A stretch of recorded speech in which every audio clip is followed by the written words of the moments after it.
ሰላም ጤና ይስጥልኝ ውድ የሸገር ጆርናል ተከታታዮች፣ ዛሬ መስከረም 6 2018 ዓ.ም በዛሬው የመረጃ ሰዓታችን የኢትዮጵያና የኬንያ ድንበር ላይ አንድ የዳሰነች ወረዳ ነዋሪ ተገድሎ 706 ከብቶች ስለመዘረፋቸው፣ በአዲስ አበባ ከተማ ምዕራባዊ ክፍል በአስኮ ብርጭቆ ሚኪሊላንድ ኮንዶሚኒየም አካባቢ ስለተፈጠረው የመሬት ናዳ፣ መንግስታዊ አፈናና የዜጎች መብት ጥሰትና የሽብር ፖለቲካ በአዲስ አበባ፣ ግብጽ የአረብ ኔቶ እንዲቋቋም ያቀረበችው ሀሳብና የኢትዮጵያ ስጋት፣ እነዚህንና ሌሎች ዝርዝር መረጃዎችን እናደርሳችኋለን። አብራችሁን ቆዩ። የደቡብ ኢትዮጵያ ክልልና የኬንያ ቱርካና ግዛት ከፍተኛ አመራሮች በጋራ በኢትዮጵያና በኬንያ ድንበር አቅራቢያ ዘላቂ ሰላምን ለማስፈን ውይይት እያደረጉ ባሉበት ወቅት በዳሰነች ወረዳ የተፈጸሙ ደም አፋሳሽ ጥቃት የሁለቱን አጎራባች አገራት የጸጥታ ተግዳሮቶችን ዳግም አጉልቶ እንዲታይ አድርጓል። ድርጊቱ ለዘመናት የዘለቀውን የድንበር አካባቢ የከብት ዝርፊያን ምን ያህል ጥልቀት እንዳለው የሚያሳይ ነው። የሸገር ጆርናል ምንጮች እንዳስታወቁት የደቡብ ኢትዮጵያ ክልል ርዕሰ መስተዳደር አሁን ከበደን ጨምሮ ከፍተኛ የመንግስት ባለስልጣናትና የኬንያ ቱርካና ክልል አመራሮች እንዲሁም የፓርላማ አባላት አርብ አመሻሽ ላይ በዳሰነች ወረዳ የሰላም ውይይት በማካሄድ ላይ ነበሩ። የዚህ ስብሰባ ዋና ዓላማ በዳሰነችና በቱርካና አርብቶ አደር ማህበረሰቦች መካከል ያለውን አለመግባባት በዘላቂነት መፍታት ነበረ።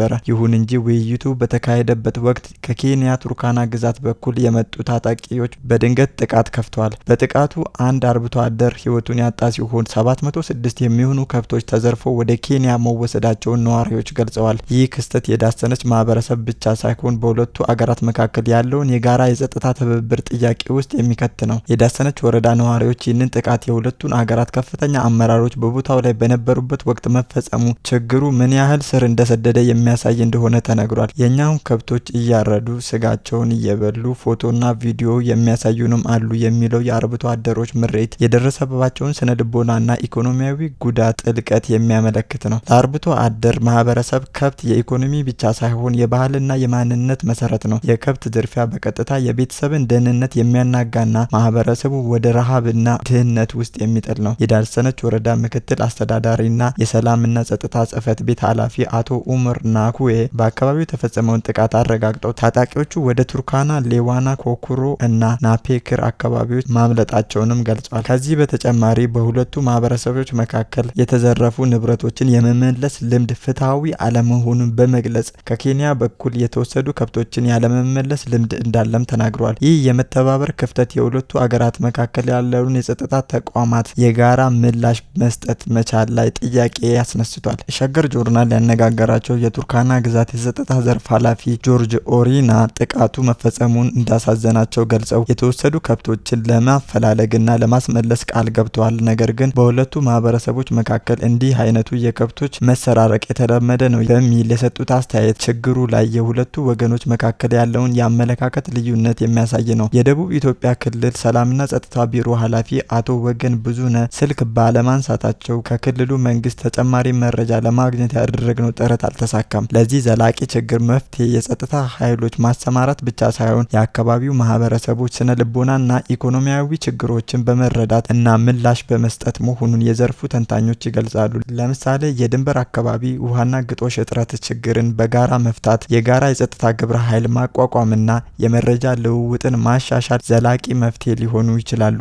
ባለፉት ቀናት በአዲስ አበባ ከተማ ምዕራባዊ ክፍል በአስኮ ብርጭቆ ሚኪሊላንድ ኮንዶሚኒየም አካባቢ በጣለው ከባድና ተከታታይ ዝናብ ምክንያት የተከሰተው ከፍተኛ የመሬት መንሸራተት አደጋ በርካታ ነዋሪዎችን ለከፍተኛ ስጋትና የኑሮ ውጣ ውረድ ዳርጓል። ከአደጋው ክብደት አንጻር የአካባቢው መሬት በመሰነጣጠቅና በመናድ ላይ የሚገኝ ሲሆን የአስፋልት መንገዶች ሙሉ በሙሉ አገልግሎት መስጠት ማቆማቸውንና በርካታ መኖሪያ ቤቶች ለመጋለጣቸው ተዘግቧል። ነዋሪዎቹ በተደጋጋሚ ለሚመለከታቸው የመንግስት አካላት ጥሪ ቢያቀርቡም አፋጣኝ ምላሽ ባለማግኘታቸው ቅሬታቸውንና ፍርሃታቸውን አባብሶታል። አደጋው ከደረሰበት ቀን ጀምሮ የኮንዶሚኒየሙ ነዋሪዎች ከቤታቸው ተፈናቅለው ወደ ዘመድ አዝማድና ለጊዜው ወደሚያገኙት መሸሸግ እንዲያቀኑ ተገዷል። የመሬት መንሸራተቱ ያስከተለው ስጋት በነዋሪዎቹ ሕይወት ላይ ከፍተኛ የስነ ልቦና ጫና የፈጠረ ሲሆን ለዓመታት ያጠራቀሙት ንብረትና መኖሪያ ቤት የማጣት ስጋት ውስጥ መሆናቸው ተገልጿል። የአካባቢው መሬት መናድና መሰንጠቅ የቀጠለ ሲሆን ይህ አሳሳቢ ሁኔታ የነዋሪዎቹ ዜጎቹን መልሶ ወደ ቤታቸው የመመለስ ተስፋን አደብዝዞታል። ቤታችንን ለቀን ለመውጣት የተገደድነው በራሳችን ፍቃድ ሳይሆን በአደጋው አስጊነት ነው የሚሉት ነዋሪዎቹ መንግስት ቢያንስ ይህንን የመሰለ አስቸኳይ አደጋ አቅልሎ ሊመለከተው አይገባም ነበር ሲሉ ቅሬታቸውን ገልጸዋል። ይህ የመሬት መንሸራተት አደጋ የተፈጥሮ ክስተት ብቻ ሳይሆን የተሳሳተ የከተማ ፕላንና የግንባታ ጉድለት ውጤቶች ሊሆኑ እንደሚችሉ የዘርፉ ባለሙያዎች ይገልጻሉ።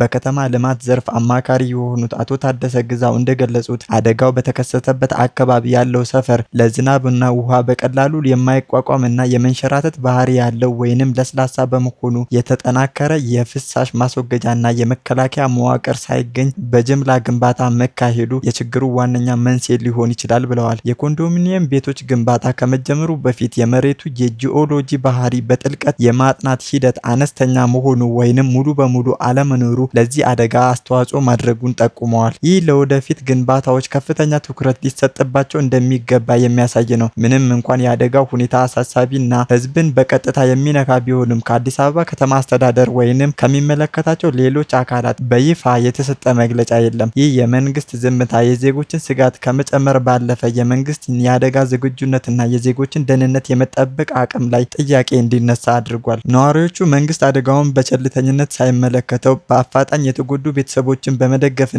የመሬቱን ሁኔታ በባለሙያዎች በማስጠናት ለችግሩ ዘላቂ መፍትሄ እንዲሰጥ ጠይቀዋል። በተለይም ለአደጋ የተጋለጡ ነዋሪዎች ደህንነቱ ወደ ተጠበቀ ስፍራ እንዲዘዋወሩና ለተፈናቀሉ ዜጎች ጊዜያዊ መጠለያና የምግብ ድጋፍ እንዲደረግላቸውም ጥሪ አቅርበዋል። የአስኮ ብርጭቆ ኮንዶሚኒየም አደጋ የከተማ መሰረተ ልማትና ግንባታ እቅድ ጉድለቶችን የሚያመለክት ነው። ይህ ክስተት መንግስት ለወደፊት የከተማ መስፋፋት ፕሮጀክቶችን የበለጠ ትኩረት ሰጥቶ እንዲሰራ የሚያሳስብ ነው። ባለሙያዎች ለችግሩ ዘላቂ መፍትሄ ነው የሚሉት ከመሬት ማረጋጋት ወይንም ሶይል ስታቢላይዜሽን ስራዎችና ለአደጋ ተጋላጭ አካባቢዎችን በመለየት ግንባታ አለማድረግ ድረስ ያሉ አማራጮችን እንዲታሰብባቸው ይመክራሉ። ይህ አደጋ በቀጣይ በከተማዋ ሊከሰቱ የሚችሉ ተመሳሳይ ችግሮችን ለመከላከል እንደ ጥሩ ትምህርት መወሰድ የሚገባዋል ተብሏል። መንግስት ከዚህ ሁኔታ ተምሮ ለዜጎች ደህንነትና ንብረት ቅድሚያ በመስጠት ዘላቂ የሆኑ መፍትሄዎችን ማምጣትና ግልጽነት ማስፈን እንዳለበት ተመላክቷል። በመንግስት የጸጥታ ኃይሎች እየተፈጸመ ነው የተባለው የዜጎች ህገወጥ አፈናና ማስፈራራት በኢትዮጵያ በተለይም በዋና ከተማዋ አዲስ አበባ ውስጥ የዜጎችን ደህንነት አደጋ ላይ የጣለ አሳሳቢ ክስተት ነው። ይህ ከህግ ውጪ ሰዎችን አስገድዶ የማፈንና የመሰወር ድርጊት የፍትህ ስርዓቱ እየተሸረሸረ የዜጎችን እምነትና ተስፋ እየገደለ መሆኑን የሰብአዊ መብት ተሟጋቾችና የህግ ባለሙያዎች ያስረዳሉ። መንግስታዊ ስርዓት ባለበት አገር ዜጎች በህግ ሊጠየቁ የሚችሉበት ግልጽ አሰራር ቢኖሩም ከቅርብ ጊዜ ወዲህ በፖለቲካ ተቃዋሚዎች፣ ጋዜጠኞች፣ የሲቪክ ማህበራት አባላት እንዲሁም በማህበራዊ ሚዲያ ላይ አስተያየት የሚሰጡ ተራ ዜጎች ላይ ጭምር የሚደርሰው የግዳጅ ስወራና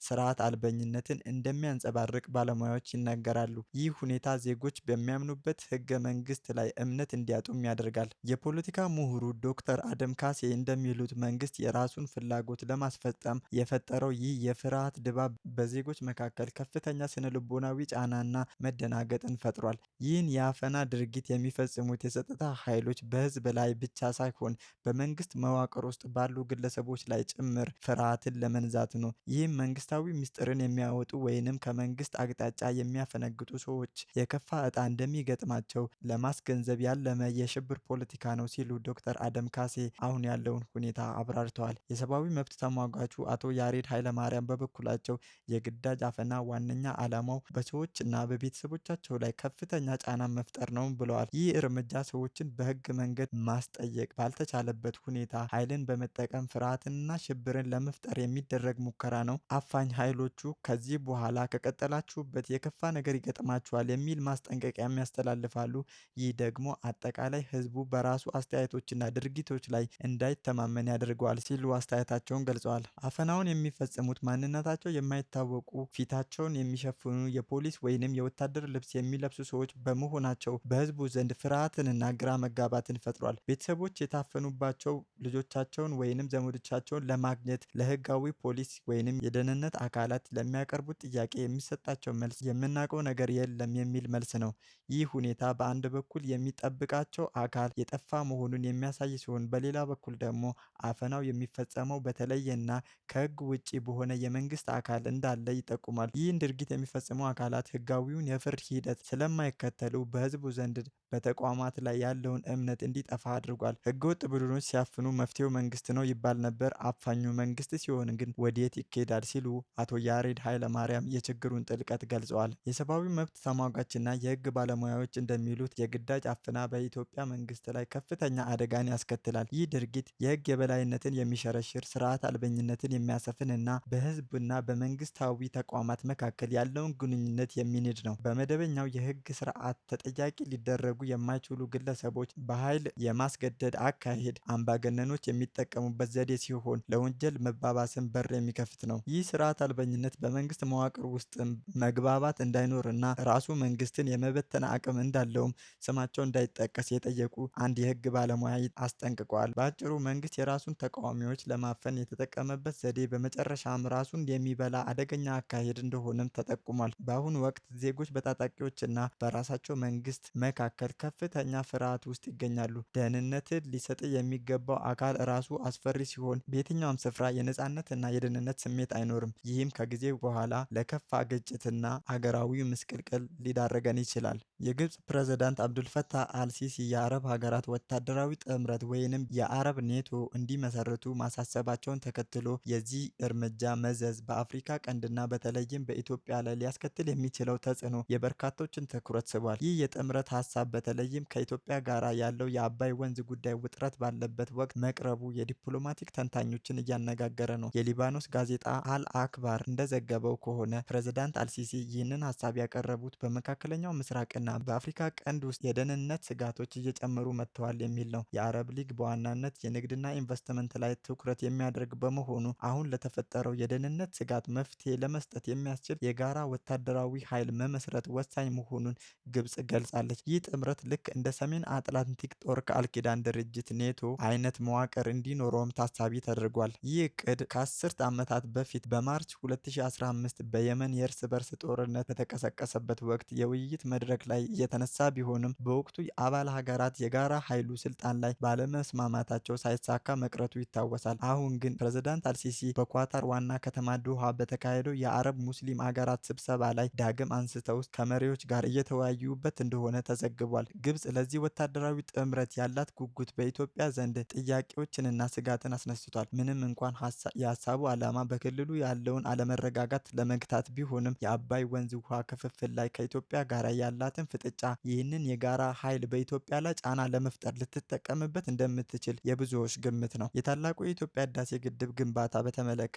በኢትዮጵያና በግብጽ መካከል የቆየው አለመግባባት ግብጽ በዲፕሎማሲያዊና ወታደራዊ ኃይል ግድቡ ላይ ተጽዕኖ ለመፍጠር የምታደርገው ጥረት የሚያሳይ ነው። አሁን የአረብ ወታደራዊ ጥምረትን መፍጠር የሚለው ሀሳብ ግብጽ የአባይን ጉዳይ ላይ የሌሎች አረብ ሀገራትን ድጋፍ ለማግኘት የምትፈልግበት አዲስ መንገድ ሊሆን እንደሚችልም የፖለቲካ ተንታኞች ይገልጻሉ። ፕሬዝዳንት አልሲሲ በዚህ እቅድ ውስጥ 22 የአረብ ሀገራት አባል እንደሚሆኑ ገምተዋል። እያንዳንዱ ሀገር እንደ ሀብቱ፣ የህዝብ ብዛቱና ወታደራዊ አቅሙ መጠን ገንዘብና ወታደሮችን እንዲያዋጣ ሀሳብም አቅርበዋል። ለጅምሩ ግብጽ 20 ሺህ ወታደሮችን ለዚህ አዲስ የጋራ ኃይል ለማበርከት ዝግጁ መሆኗን ተዘግቧል። ይህ የአረብ ሀገራት የጋራ ወታደራዊ ጥምረት እውን ከሆነ በመካከለኛው ምስራቅና በአፍሪካ ቀንድ ያለውን የኃይል ሚዛን ሊቀይር እንደሚችልም ይጠበቃል። ለኢትዮጵያም ቢሆን ይህ ጉዳይ ቀጣይ የውጭ ጉዳይ ፖሊሲዎችና ውሳኔዎችን ለመወሰን ትኩረት የሚሰጠው የደህንነት ጉዳይ ይሆናል።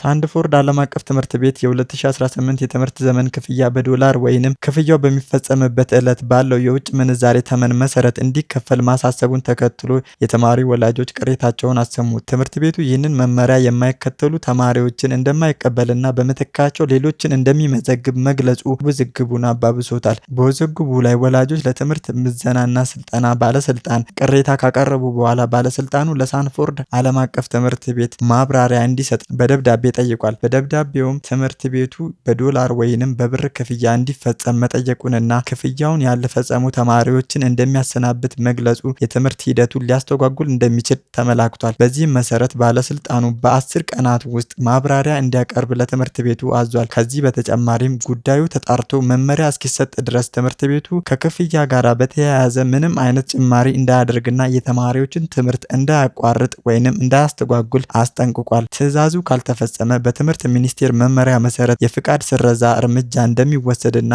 ለሚደርሰው የህግ ተጠያቂነት የትምህርት ቤቱ አመራሮች ተጠያቂ እንደሚሆኑም ባለስልጣኑ አሳውቋል። የኢትዮጵያ ብሔራዊ ባንክ እንዳብራራው የውጭ ዜጎች ገቢያቸው በውጭ ምንዛሬ የሆነ ኢትዮጵያውያን ተገቢውን ህግ ተከትለው በባንክ የውጭ ምንዛሬ አካውንት ካላቸው ወይንም በቀጥታ ከውጭ ሀገር ክፍያ በማስተላለፍ የትምህርት ክፍያን መፈጸም ይችላሉ። ይሁን እንጂ የውጭ ምንዛሬ ገቢ የሌላቸው ኢትዮጵያውያን ዜጎች የትምህርት ክፍያን መክፈል የሚችሉት በብር ብቻ ነው ተብሏል። ይህ ሁኔታ ተከትሎ 99 ሰዎች በሳንድፎርድ ዓለም አቀፍ ትምህርት ቤት ላይ በፌዴራል የመጀመሪያ ፍርድ ቤት ክስ መስርተዋል። ፍርድ ቤቱም ትምህርት ቤቱ የከሳሾች አቤቱታ እንዲደርሰውና አስተያየት እንዲሰጥበት ለመስከረም 7 2018 ቀጠሮ ሰጥቷል። በተጨማሪም ትምህርት ቤቱ ፍርድ ቤት ትዕዛዝ እስኪሰጥ ድረስ ከዚህ በፊት የተሰጡትን ትዕዛዞች እንዳይፈጸሙ እገዳ ጥሏል። የሸገር ጆርናል ጋዜጠኛ የሳንፎርድ ዓለም አቀፍ ትምህርት ቤት ኃላፊ የሆኑትን ሚስተር ሪቻርድ ኮግሊን በጽሁፍ መልእክት አስተያየት እንዲሰጡ ቢጠይቅም እርሳቸው ምላሽ ለመስጠት ፈቃደኛ አልሆኑም። ውድ አድማጭ ተመልካቾቻችን ለዛሬ ያሰናደንላችሁ መረጃዎቻችን እኚህን ይመስሉ ነበረ። አብራችሁን ስለቆያችሁ ከልብ እናመሰግናለን።